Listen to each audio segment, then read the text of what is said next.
అయ్యా పవన్ స్వాముల వారు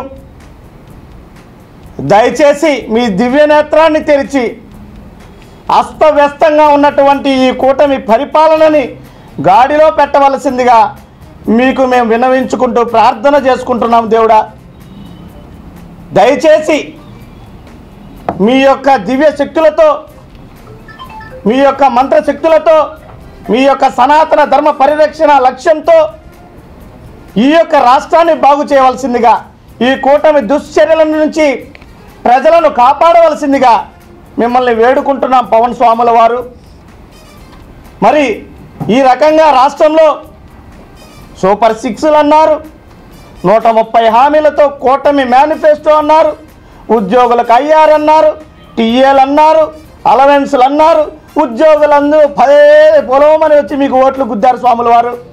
మరి ఆ ఉద్యోగులు నడ్డి విరిచి మూలను కూర్చోబెట్టారు. ఆ ఉద్యోగులను కాస్త ఆదుకోండి స్వాముల వారు.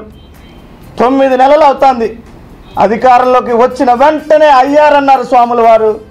ఐఆర్ లేదయ్యా స్వాముల వారు. ఈరోజు లక్షలాది మంది నవరత్నాల ద్వారా లబ్ధి అందుకుంటుంటే వాళ్ళ నోటి దగ్గర తిండి లాక్కున్నారు స్వాముల వారు. దయచేసి వాళ్ళకి వరాలను ప్రసాదించి ఆ నవరత్నాలు కాకపోయినా సూపర్ 6లన్నా అందే విధంగా ఆ మంత్రాన్ని ఏదో ఉపదేశించండి ఆ చంద్రబాబుల వారికి, పవన్ స్వాముల వారు. ఈ రకంగా రాష్ట్రం అల్లకల్లోలం అవుతుంటే పవన్ స్వాముల వారు ఇంకా అదృశ్య శక్తి మాదిరిగా ఎక్కడ కూడా కనపడకుండా అదృశ్య శక్తితోనే తిరుగుతూ ఉండడం అనేది మాకు చాలా విచారకరం, బాధాకరం.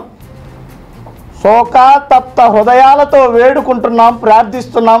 స్తోత్రం నీకు సనాతన దేవుడా పవన్ స్వామి.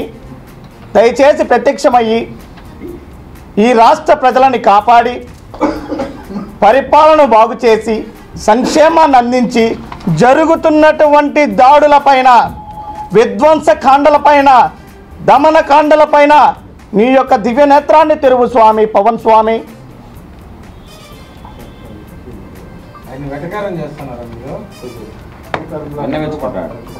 దిగింది